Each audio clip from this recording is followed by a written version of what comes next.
الصدقات، وذكر منها شغلات حلوة حلوة. هاي ما بدها مصاري، ولا بدها تبيع جاكيتك، ولا تصدق في عباءة أبوك الميت الله يرحمه، ولا تعطي من الناتج. شغلة بسيطة جدا. للرسول صلى الله عليه وسلم قال: يا رسول الله، أنت بتقولنا ما أعظم شيء الصدقات، وإحنا والله مفلسين، ما أنت عارف، ما أكثر اللي معاك عالجنط يعني. فيا رسول طريق صدقة، وفي بضع أحدكم صدقة.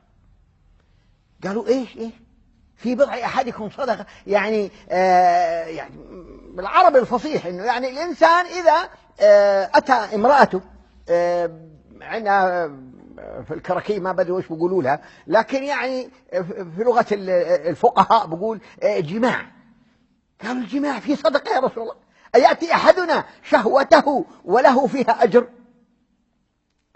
قال: أرأيتم لو وضعها في حرام أليس عليه وزر؟ قالوا: بلى. قال: فلما تحتسبون بالحرام ولا تحتسبون بالحلال؟ فاللي مفلس بالمرة ينشط حاله شوي، ياخذ له شوية فياجرا، يشوف له شغلة منشطة، عسل أصلي، ويصدق قد ما يقدر. يعتبر صدقة منها وصدقة منه من أعظم الصدقات. سبحانه وتعالى جعل يعني هذه أول عملية نشيطة لآدم وحواء، على أثارها انولدوا اليابانيين والصينيين والكراكية وأهل أفريقيا والسود والبيض. هذا وهو شهوة، لكن هذه الشهوة بحلال. فالشهوة بحلال رب العالمين جعلها من أعظم الأعمال التي يتقرب فيها إنسان إلى الله سبحانه وتعالى. وقدموا لأنفسكم. وتعجبت يعني لما رب العالمين يؤمر المسلمين أمر، يقول: الآن باشروهن، الآن باشروهن. يعني أمر عظيم اللي رب العالمين بيقول: هسه يلا الآن باشروهن.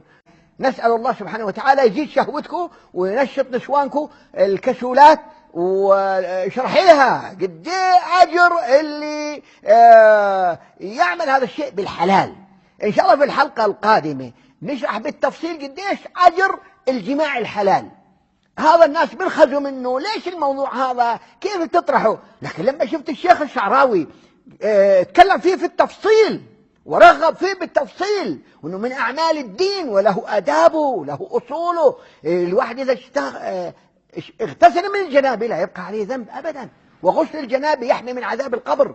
احنا بحاجه ماسه انه هذا الموضوع لا يطرح كموضوع يعني جنسي سكسي، لا، يطرح كموضوع وجهد ديني. اندفع آلاف الدنانير حتى اجت الصالة، واندفع آلاف الدنانير لما اجت غرفة النوم، وتعبوا لوادم وسيارات بتزمر ورد وجاينات جاي حتى صار عيلة. في الأخير نبطل نقول والله احنا تلفانين.